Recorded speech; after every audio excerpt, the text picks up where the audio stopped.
পবিত্র রেখে দিলেন যাতে করে পৃথিবীতে আসার পর ওই মুখ দিয়া আল্লাহ রব্বুল আলামিনের জিকির করতে পারো। সন্তান মায়ের ভিতরে পেটের ভিতরে বড় হলো, আল্লাহ রব্বুল আলামিন বলেন মাস দিন যখন পুরা হয়ে গেল, সুম্মা নুখরিজুকুম তিফলা, বাচ্চার আকারে পৃথিবীতে নিয়ে আসলাম। এখন খাবা কি? পৃথিবীতে যখন বাচ্চা এলো তখন তার পেটের সাথে যে সংযোগ ছিল মায়ের নাভির সাথে আর সন্তানের নাভির সাথে, সেই সংযোগ তার আর কি থাকলো? কি করো? কেটে দেওয়া হল। লক্ষ্য করুন, খাবারের জন্য একটি মাত্র পাইপ আল্লাহ লাগাইছিলেন, পৃথিবীতে সন্তান আসার সঙ্গে সঙ্গে পাইপটা কেটে দেওয়া হলো। এবার কি খাবে? আল্লাহ রাব্বুল আলামিন মায়ের বুক থেকে সন্তানের জন্য এবার সিগন্যাল, তার জন্য সিঙ্গেল কোন লাইন যেটা ছিল কেটে দিয়া মায়ের বুক থেকে সন্তানের জন্য ডাবল লাইন আল্লাহ চালু করে দিলেন। এমন দুধ বানায় দিলেন যা শুধু খাবার নয়, শুধু ফুড ভ্যালু নয়, এই দুধের ভিতরে ক্যালসিয়াম, এর মধ্যে ভিটামিন, এর মধ্যে আয়রন, এর মধ্যে মেডিসিন। দুনিয়া এই সন্তান ছিল সুরক্ষিত জায়গার ভিতরে ছিল, কোন পলিউশন সেখানে যেতে পারত না, রোগের জার সেখানে যেতে পারত না। দুনিয়ায় এলো দূষিত আবহাওয়ার ভিতরে, এই সন্তানকে এখনই অ্যান্টিবায়োটিক খাওয়ালে পরে অসুবিধা হবে। আল্লাহ রাব্বুল আলামিন মায়ের দুধের ভিতরে ঔষধ দিয়া রোগের প্রতিষেধক বানায়া দিলেন। এ হলো আমার আল্লাহ। এ আমার কে? আল্লাহ। জোরে বলেন আল্লাহ। আল্লাহ আল্লাহ রাব্বুল আলামিন মায়ের দুধ দিয়ে সন্তানকে বড় করলেন আর শোনায় দিলেন, খবরদার এই মায়ের সাথে, এই বাপের সাথে নাফরমানি করবি না। মা বাপের জন্য আমার কাছে দোয়া করবে, রব্বির হামহুমা কামা রাব্বায়ানি সগীরা। সবাই পড়েন আমার সাথে, রব্বির হামহুমা কামা রাব্বায়ানি সগীরা। আল্লাহ পাক শিখাই দিলেন বান্দারে আমার কাছে দোয়া করায়, আল্লাহ আমার মা বাপ আমাকে ছোটবেলায় যেভাবে স্নেহ করে লালন পালন করেছে, এইভাবে আমার মা বাপকে যে তোমার রহমতের করে লালন পালন করো। মনে থাকবে ভাইরা? বলে মনে থাকবে? প্রত্যেক নামাজের পরে মা বাবার জন্য দোয়া করবেন, বেঁচে থাকুক আর মরে যাক, দোয়া করবেনই, মনে রাখবে। রব্বির হামহুমা কামা রাব্বায়ানি সগীরা। আমার পরে রব্বির হামহুমা কামা রাব্বায়ানি সগীরা। আল্লাহ পাক মায়ের মর্যাদা এত বাড়াইছেন, সাহাবী প্রশ্ন করেছে, ইয়া রাসূলুল্লাহ খেদমত করব কার? হুজুর বলেন তোমার মায়ের, তারপরে কার? তোমার মায়ের, তারপরে কার? তোমার মায়ের, তারপরে কার? তোমার পিতার। বাপের চাইতে মায়ের মর্যাদা আল্লাহ 3 গুণ বাড়াইয়া দিলেন, 3 গুণ বৃদ্ধি করে দিলেন। হাদিস শরীফে এসেছে, হযরত আবু হুরায়রা রাদিয়াল্লাহু তাআলা আনহু রাসূলের কাছে এসে রাতের বেলায় কাঁদতেছিলেন। হুজুর প্রশ্ন করলেন, আবু হুরায়রা কাঁদো কেন? হযরত আবু হুরায়রা বলছেন, হুজুর মা আমাকে মেরেছে। তিনি প্রশ্ন করলেন, আচ্ছা মা তোমার মারলো কেন? তুমি কি কোনো বেয়াদবি করছো? তিনি বললেন না। তবে মারলো কেন? হযরত আবু হুরায়রা বলেন, ইয়া রাসূলুল্লাহ আপনার খেদমত থেকে বাড়ি ফিরতে আমার দেরি হয়ে গিয়েছিল। গভীর রাত্রে যখন বাড়ি গেছি, মা আমাকে প্রশ্ন করলেন, বাবা দেরি হলো কেন, কোথায় ছিলি? তাম পৃথিবীর মানুষ যেই কদম মোবারক চুমু দিতে পারলে ধন্য হয়ে যায়, সেই আখিরি জামানার পয়গম্বর নবী মুহাম্মদ রাসূলুল্লাহ সাল্লাল্লাহু আলাইহি সাল্লামের দরবার থেকে আসতে আমার দেরি হয়ে গেছে। ইয়া রাসূলুল্লাহ আমার মা আপনার নাম শুনে তার গা জ্বলে উঠলো, তিনি কাফের মুশরিকা।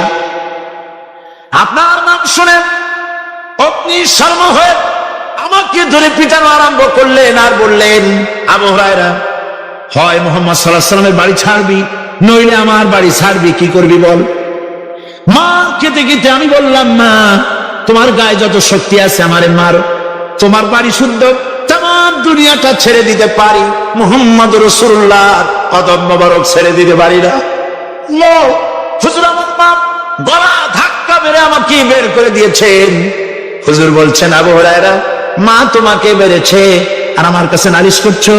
আমি তোমার মায়ের কোনো বিচার করতে পারবো না। সুবহানাল্লাহ, এত বড় পাওয়ারফুল নবী, শানওয়ালা, ইজ্জতওয়ালি, বরকতওয়ালি, এত বড় নবী বলছেন মা মেরেছে, আমার করার কিচ্ছু নাই। সুবহানাল্লাহ। তোমার মা মুশরিকা হোক, যাই হোক, তোমার মা। সুবহানাল্লাহ বলে।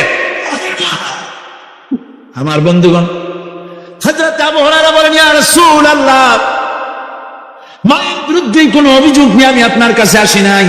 হুজুর বললেন, কেন আসছো বলো খুলে। আবু হুরায়রা বলেন, হুজুর আমি জানি আপনি আল্লাহর দরবারে যদি কোনো ব্যাপারে হাত তোলেন আল্লাহ মঞ্জুর করে ফেলেন। আপনি দয়া করে আমার মার জন্য দোয়া করেন, আল্লাহ যেন হেদায়েত দিয়ে দেন।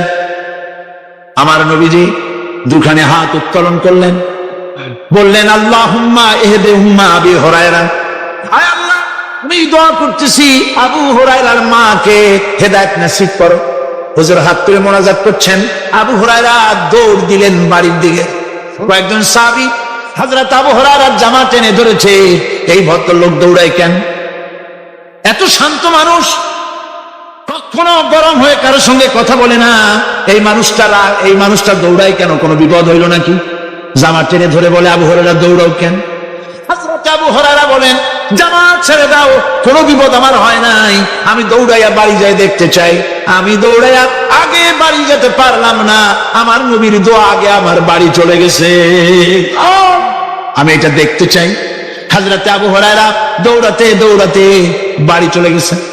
দরজায় নক করলেন, ভেতর থেকে আওয়াজ এলো, কে?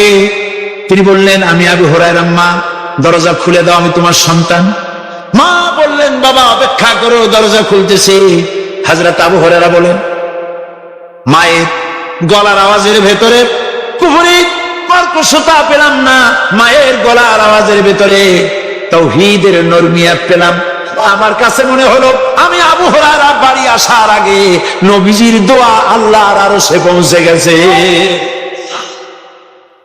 আবু হুরায়রা বলছেন, মা আমার কিছুক্ষণ পরে ঘরের থেকে বেরিয়ে এসেছেন, আমি দেখলাম মায়ের শরীর ভিজা, মাথার চুল দিয়া পানি টপকাচ্ছে। মা আমার বললেন, বাবারে তোমাকে মারার পর আমি নিদারুণ অনুশোচনায় পড়েছিলাম, মনে মনে ভাবলাম, আহারে আমার সন্তানরা আমি কেন মারলাম? সে তো কোনো খারাপ কাজ করে নাই, কোনো খারাপ জায়গায় যায় নাই। এত ভালো মানুষ, যার সম্পর্কে লোকেরা খামাখাই মিথ্যা কথা বলে, এই ভালো মানুষটার কাছে গেছে, সেজন্য আমি মারলাম কেন? বাবা গো, আমি আমার ভুল বুঝতে পেরেছি, জীবনের ভুলও ধরা পড়েছে, আমাকে জলদি করে নিয়ে চলো বিশ্ব নবীর দরবারে।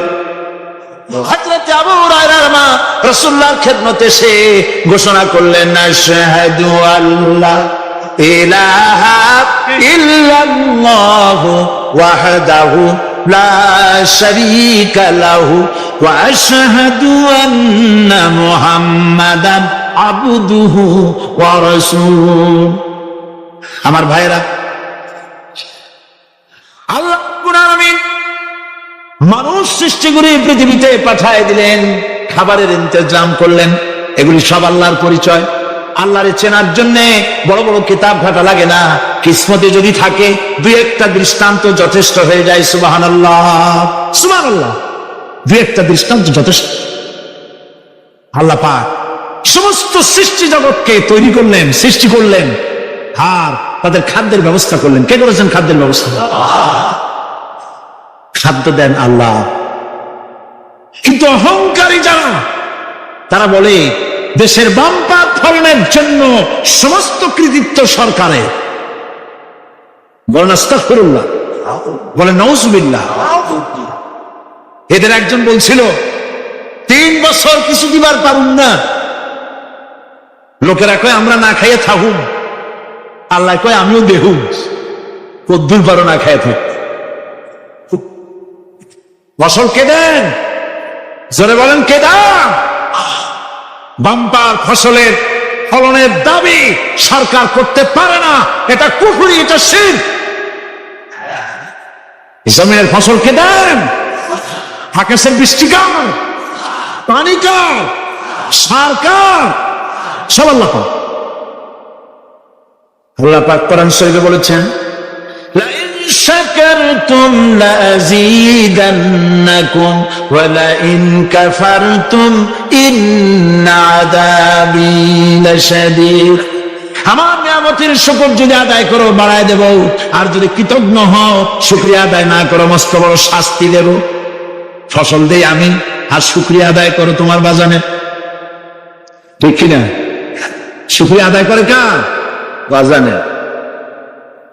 একটা লোকের, একটি মানুষের যেই প্রশংসা এই সরকার করলো, বিগত 4.5 বছর ধরে একটা মানুষের যত জিকির করলো, প্রশংসা করলো, ছবি টানাইলো, যদি এতটা জিকির এতটা স্মরণ আল্লাহ রাব্বুল আলামিনের করতো, ওদের জন্য আল্লাহর জান্নাতের দরজা খোলা হয়ে যেত। প্রশংসা করবে কার? চিল্লায় বলুন, আল্লাহ পাকের প্রশংসা করো। খেতে দেওয়ার মালিক তিনি। আল্লাহ পাক বলছেন আল্লাহকে, তার পরিচয় আল্লাহ তুলে ধরেছেন, ওয়ামা মিন দাব্বাতিন ফিল আরদি ইল্লা আলাল্লাহি রিজকুহা। এই পৃথিবীর ভিতরে এমন কোন বিচরণশীল জীব নাই যার রিস্কের দায়িত্ব আমি আল্লাহ গ্রহণ করি নাই। সুবহানাল্লাহ বলবেন না? রিস্কের দায়িত্ব কার হাতে? আচ্ছা দেখুন তো, পৃথিবীর সমস্ত সরকারের কাছে বিভিন্ন মন্ত্রণালয় আছে না? খাদ্য মন্ত্রণালয় বলে কোন মন্ত্রণালয় আছে কিনা? আছে। খালি কয় খামু আর খামু। খাদ্য মন্ত্রণালয় আছে, থাকার পরেও মানুষ না খাইয়া মরে, ঠিক কিনা? এবার একটু তাকান তো, জ্ঞানের চক্ষু দিয়া তাকান। ফরেস্ট এরিয়া, বাঘ আছে কিনা? নাই। সিংহ আছে কিনা? গন্ডার আছে কিনা? হাতি আছে কিনা? বিশাল বিশাল প্রাণী আছে কিনা? জঙ্গলে ছোট্ট প্রাণী থেকে, পোকা থেকে শুরু করে গন্ডার পর্যন্ত, টুনটুনি পাখি দিয়ে শুরু করে ঈগল পাখি পর্যন্ত, নদীর ভিতরে ছোট্ট চুনো পুঁটি থেকে শুরু করে তিমি মাছ পর্যন্ত। প্রাণী তত্ত্ববিদরা বলেছেন সমুদ্রের ভিতরে এমন এমন বড় বড় তিমি আছে যে একটা তিমির ওজন 5000 টন পর্যন্ত হয়ে যায়। 5000 টন তিমিটার ওজন। এর যখন বাচ্চা হয়, তখন বাচ্চার দৈনিক দুধ লাগে 50 থেকে 60 মণ পর্যন্ত। কে ব্যবস্থা করে? রুহান নাম ফেরেশতা। তো ওর মা যেমন, বাচ্চা তো সেরকম, ঠিক কিনা? কে দেয় খাবার? এবার দেখেন তো, আপনার দেশের এই জঙ্গলে কত হাতি আছে। হাতিরা মিছিল করে আসছে যে আল্লাহ আমাদের এখন আর খাইতে খাইতে দিতে পারে না, বাংলাদেশের গভর্নমেন্ট কিছু দাও। আসছে না, খাইয়া ক্ষুধার জ্বালা হাতি মরেছে, বাঘ মরেছে, সিংহ মরেছে। এর কোন দৃষ্টান্ত আছে? ক্ষুধার জ্বালা আকাশের উড়ন্ত পাখিরা ছটফট করে মারা গেছে, দৃষ্টান্ত আছে? নদীর মাছেরা ক্ষুধার জ্বালায় ভেসে উঠেছে, না খাইয়া মরে গেছে, দৃষ্টান্ত আছে? মহান আল্লাহ রাব্বুল আলামিন কোরআন শরীফের ভিতরে বলেছেন অনেক প্রাণী এমন আছে যারা তাদের খাদ্যকে সঞ্চয় করে না, খাদ্যকে জমা করে না, আহরণ করে না। সকালবেলায় একটা খাবার খেলো, দুপুরে কি খাবে তার জানা নাই। শকুন পৃথিবীর মাঝি থেকে 3 মাইল উপরে ওড়ে, তার চোখকে আল্লাহ পাক এত তীক্ষ্ণ বানায় দিয়েছেন, এই চট্টগ্রামের কোথায় মরা গরু আছে 3 মাইল উপর দিয়ে দেখতে পায়। সুবহানাল্লাহ বলতে ইচ্ছে করে না। এই প্রাণীগুলি, খাবারগুলি কোন গভর্নমেন্ট জোগাড় করে রাখে নাই। আল্লাহ পাক বলেন সবার খাবার আমি দেই। সকালবেলায় সমস্ত প্রাণীগুলি, মহাশূন্যে পাখি, পানির ভিতরে মৎস্যরাজি, জঙ্গলের ভিতরে হিংস্র প্রাণী, পোকামাকড় থেকে শুরু করে সবগুলো খালি পেটে সব বেরিয়ে যায়, কারো কোনো খাবারের মজুদ নাই। সন্ধ্যা হতে না হতে সমস্ত প্রাণীগুলির পেট ভরাইয়া আমি আবার যার যার ঘরে বেরায় দেই। ওয়ামা মিন দাব্বাতিন ফিল আরদি ইল্লা আলাল্লাহি রিজকুহা। সমস্ত প্রাণী রিস্কের দায়িত্ব আমি আল্লাহর হাতে। কে দেয় রিজেক?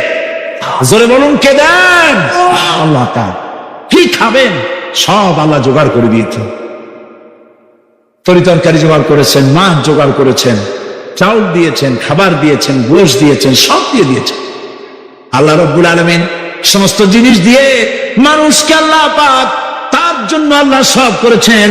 খালাকা লাকুম মা ফিল আরদি জামিআ, এই পৃথিবীতে যা তৈরি করেছে সব তোমার জন্য। এ হচ্ছে আমার আল্লাহ, এ হচ্ছে আমার কে? আল্লাহ। সে আল্লাহ পাক বলছেন, আল্লাহর পরিচয়, তিনি স্রষ্টা, তিনি রিজেক দাতা। এবার আইনদাতা কে? আইনদাতা কে? আরো জোরে বলুন। আইনদাতা আল্লাহ হচ্ছে আল্লাহর পরিচয়। ইনিল হুকমু ইল্লা লিল্লাহ আলা লাহুল খালকু ওয়াল আমর, সৃষ্টি যার, আইন চলবে তার। আমার দেশে আল্লাহর আইন চলছে। আমাদের দেশের কল কারখানা, ক্ষেত খামার, অফিস আদালত আল্লাহর আইন অনুযায়ী চলে? চলে না। বরং আল্লাহর আইনকে মুছে ফেলার জন্য, নিজেদের আইন সৃষ্টি করার জন্য প্রচেষ্টা চালানো হচ্ছে। আল্লাহর আইন মানুষের জন্য সব থেকে বেশি উপযোগী, কারণ সৃষ্টি করেছেন কে? বলেন, কে করেছেন? আল্লাহ। প্রত্যেকটি মেশিন আপনি যা কিনবেন, রেডিও হোক, টিভি হোক, যে কোনো যন্ত্র হোক, গাড়ি হোক, তার সাথে একটা লিটারেচার, একটা বই তার সঙ্গে দিয়ে দেওয়া হয়। ওই বইয়ের মধ্যে লেখা থাকে এটা কিভাবে চালানো হবে, অপারেট করা হবে, তার সিস্টেম লেখা থাকে। আপনার ইচ্ছা মতো চালাইলে হবে না। এই মানব গোষ্ঠীকে সৃষ্টি করেছেন। এখন আপনি যদি আপনার আইন মতো চালান, তা কি চলবে? চলবে না। আপনি আপনার আইন মতো চালাচ্ছে, ভালোভাবে চলতেছে? চলতেছে না। স্বরাষ্ট্রমন্ত্রী বলতেছেন সন্ত্রাসীদেরকে মাটির তলা থেকে খুঁজে বের করা হবে, কিন্তু নাকের উপর দিয়া ব্রিফকেস চুরি হয়ে যায়, উনি তা ধরতে পারেন না। এই হলো আইন। অনবরত খুন হচ্ছে, অনবরত সন্ত্রাসী তৎপরতা চলছে, আর ওরা বলছেন আগের থেকে গুলি চলে আসছে, একজনের খুনের বিচার না হইলে এরকম খুন তো ওইটাই থাকবে। তাহলে খুনকে, হত্যাকে, সন্ত্রাসকে সরকার জাস্টিফাইড করছে। নাউজুবিল্লাহ মিন যালিক। এই জন্য আইন হতে হবে আল্লাহ। আইন হতে হবে কার? চিল্লায় বলে, আল্লাহ পাকের আইন হতে হবে। আমি একদিন পার্লামেন্টে বলেছিলাম, আমার দেশের নেতা নেত্রীরা বারবার হজ করতে যান, উমরা করতে যান, সেখান থেকে আসার সময় কি আনেন? আতর, পাথর, সুরমা আর ফুরমা, এই কিছু নিয়ে আসলেন। কিন্তু আমি বলেছি, আপনারা কি কিছু চোখে দেখেন না? পার্লামেন্টে এইভাবে বক্তৃতা করেছি, কিছু চোখে দেখেন না? আমি প্রশ্ন করে আমি আবার জবাব দিচ্ছি।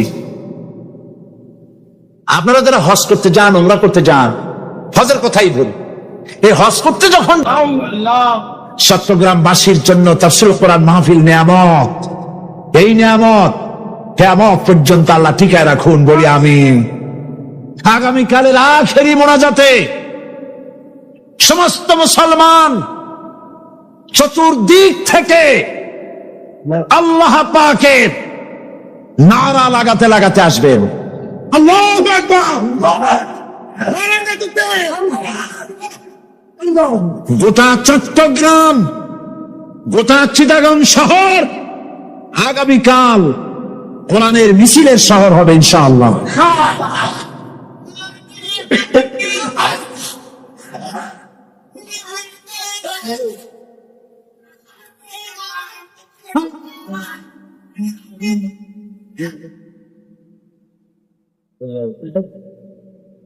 একজন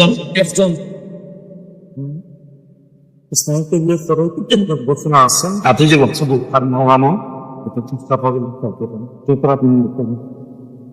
বন্ধুগণ, আজকে কোরআন শরীফের তাফসীর শুনে ইসলামের প্রতি আকৃষ্ট হয়ে 8 জন অমুসলিম ভাই ইসলাম কবুল করার জন্য এসেছে।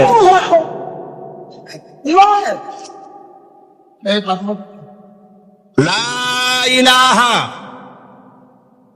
ইল্লাল্লাহু মুহাম্মাদুর রাসূলুল্লাহ। আল্লাহ ছাড়া কোনো ইলাহা নাই, মাবুদ নাই। মুহাম্মদ সাল্লাল্লাহু আলাইহি ওয়াসাল্লাম আল্লাহর প্রেরিত রাসূল। আশহাদু আল্লা ইলাহা ইল্লাল্লাহু ওয়াহদাহু লা শারীকা লাহু ওয়া আশহাদু আন্না মুহাম্মাদান আবদুহু ওয়া রাসূলুহু। আমি সাক্ষ্য দিচ্ছি আল্লাহ ছাড়া কোন ইলাহা নাই, মাবুদ নাই, উপাস্য নাই। তিনি এক, তিনি একক, তার কোন অংশীদার নাই। আমি আরো সাক্ষ্য দিচ্ছি মুহাম্মদ সাল্লাল্লাহু আলাইহি ওয়াসাল্লাম আল্লাহর বান্দা এবং তার প্রেরিত রাসূল। সকলকে বলো আসসালামু আলাইকুম। আপনারা সবাই জবাব দেন। আজ গতকালের 7, আজকের 9। আলহামদুলিল্লাহ, আমাদের এই ভাইরা এখন নিষ্পাপ, বেগুনা। আমাদের এই নবাগত ইসলামে দীক্ষিত নিষ্পাপ মুসলমানদের সাথে আমি আপনাদের পক্ষ থেকে আলিঙ্গন করছি।